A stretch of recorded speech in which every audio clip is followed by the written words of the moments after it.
نحمده ونصلي على رسوله الكريم اما بعد فاعوذ باللہ من الشیطان الرجیم بسم اللہ الرحمن الرحیم۔ السلام علیکم ناظرین، ایس کے بی روحانی پروگرام میں ہوں آپ کا ہوسٹ رانا ظفر حسین۔ ناظرین کرام، اس ویڈیو میں ہم آپ کو رمضان کی 25ویں رات کی عبادت درود ابراہیمی اور ہر بندی سے نجات کا عمل نقش اسم اعظم کے بارے میں بتائیں گے، جس کی خیر برکت سے آپ اپنی زندگی کی من چاہی مراد کو اس مبارک مہینے کی راتوں کے صدقہ پورا کر سکتے ہیں۔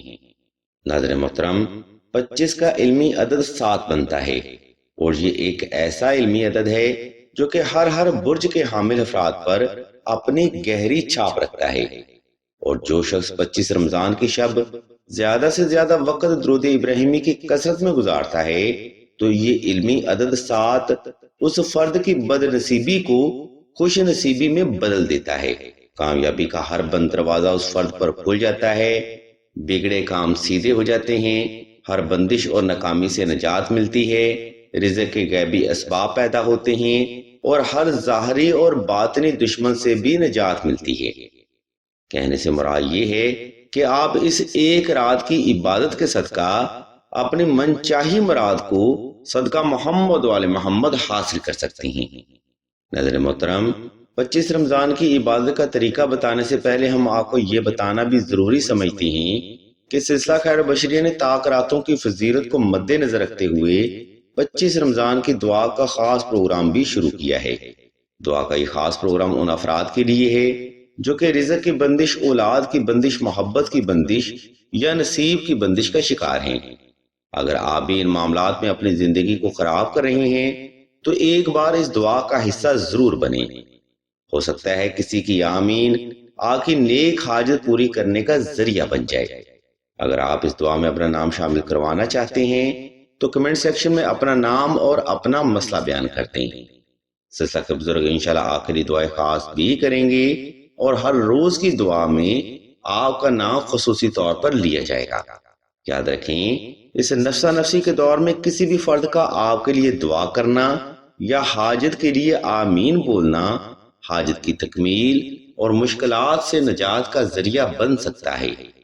اسی کے ساتھ اب ہم ویڈیو کے دوسرا حصہ کی جانب بڑھتے ہیں، جہاں ہم آپ کو 25 رمضان کی عبادت کرنے کا طریقہ اور عمل کے بارے میں بتائیں گے۔ اس لیے تمام تر اہل ایمان سے ہم توجہ کی بھرپور گزارش کرتے ہیں۔ ناظرین گرامی، 25 رمضان کی عبادت کرنے کے لیے سائل نے یہ روحانی عمل 24 رمضان کی افطاری کے بعد ہی شروع کرنا ہے، اور سب سے پہلے 2 رکعت صلاۃ الحاجت نفل اور حسب تفیق صدقہ کی نیت لازمی کر لینی ہے۔ اس کے بعد آپ نے صاف ستھرے کپڑے پہن کر اور خوشبو لگا کر جائے نماز پر آلتی پالتی کی حالت میں بیٹھ جانا ہے، اور اسم اللہ کو تصور کرتے ہوئے آنکھیں بند کر لینی ہیں۔ اس مقام پر آپ نے کوشش کرنی ہے کہ چند ایک سیکنڈ وقفہ لازمی کیا جائے تاکہ آپ کا وجود اور دل کی دھڑکن حالت سکون میں آ سکے۔ جب آپ مکمل طور پر ریلیکس ہو جائیں تب آپ نے اسم اللہ کو تصور کرتے ہوئے دل کی ہر دھڑکن کے ساتھ درود ابراہیمی کی تلاوت شروع کرنی ہے۔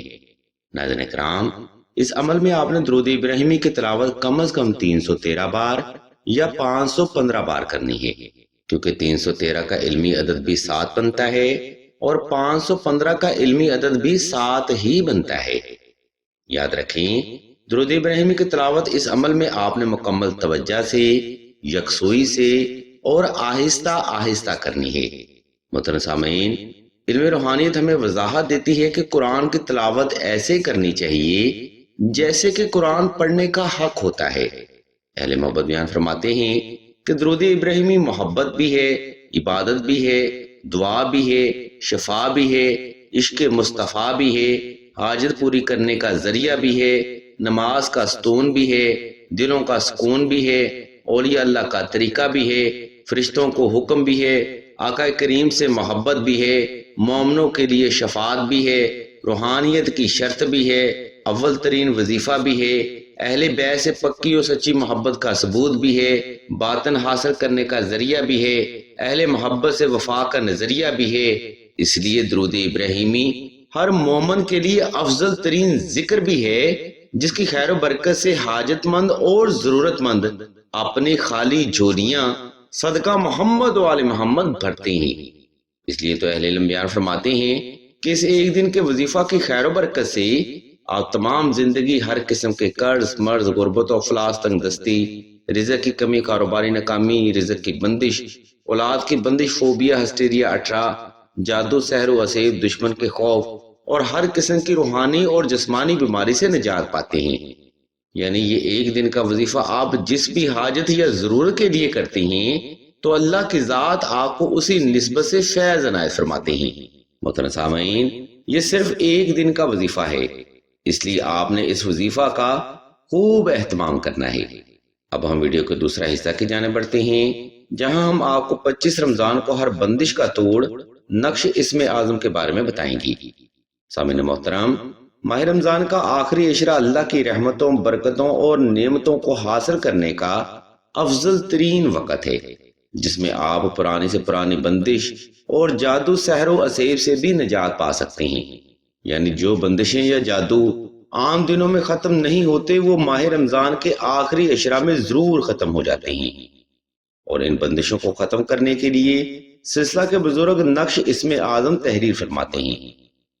اگر آپ بھی ان معاملات سے پریشان ہیں تو ماہ رمضان کے آخری عشرہ میں نقش اسم اعظم لازمی تحریر کیا جائے۔ انشاءاللہ آپ کی زندگی بدنصیبی کے بھنور سے نکل کر کامیابی کی طرف آ جائے گی۔ ہم آپ کی سہولت کو مد نظر رکھتے ہوئے نقش اسم اعظم کا PDF سکرین پر شو کر رہے ہیں، تاکہ آپ سہولت کے ساتھ نقش اسم اعظم تحریر کر کے اپنی زندگیوں میں آسانی لا سکیں۔ اگر آپ کو اس نقش مبارک کی مزید معلومات درکار ہو تو آپ راشد بھائی کے نمبر پر واٹس ایپ کر کے مزید رہنمائی بھی حاصل کر سکتے ہیں۔ الغرض ناظرین محترم، اس ویڈیو میں ہم نے آپ کو رمضان کی 25ویں شب کی عبادت اور ہر بندش کا توڑ وضاحت کے ساتھ بیان کر دیا ہے۔ اگر آپ کو ہماری علمی کاوش پسند آئے تو ہمارے اس چینل آن لائن استخارہ آن فون کو سبسکرائب کر کے گھنٹی کے آئیکن کو پریس کر دیں اور آل کے آپشن کو بھی لازمی دبا دیں، تاکہ حصول علم کے لیے کوئی بھی روحانی پروگرام آپ سے مس نہ ہو سکے۔ ہم اللہ کے حضور دعا کرتے ہیں کہ تمام مسلمانوں کو اپنے حفظ و ایمان میں رکھیں اور تمام مسلمانوں کی تمام نیک اور جائز حاجات کو صدقہ محمد و آل محمد کی نسبت سے جلد پورا فرمائیں۔ آمین ثم آمین یا رب العالمین۔